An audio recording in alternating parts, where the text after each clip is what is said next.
กระตานะ มาคอยก็ได้หน่วยเดียว หน่วยเดียวก็ปล่อยมันตัวเสียไป ปล่อยบ่ได้หน่วยเดียวก็รอพี่น้องเอ้ยทำมาประมาณแต่ ไอ้ตัวนี้ยังคือน้ำท่วมเขา น้ำท่วมเขาเลย เป็นไม่หนีเพราะว่าเป็นออกไม่หนี เพียงหน่อยนึงออกเหยียบเพียงไรเฮ้ย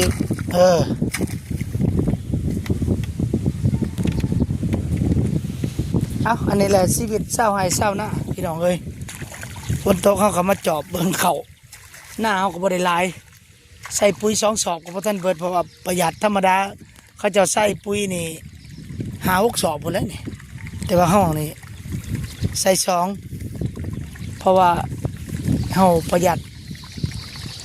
เป็นหยังจังประหยัดกันย้อนว่าเฮาบ่มีพี่น้องเอ้ยบ่มีเงินนะก็เลยใส่หน่อยเป็นเงินบาทกับปุ๋ยนี่สอบหนึงก็ประมาณ 1,200 บาทพุ่นเด้ธรรมดาแพงขึ้น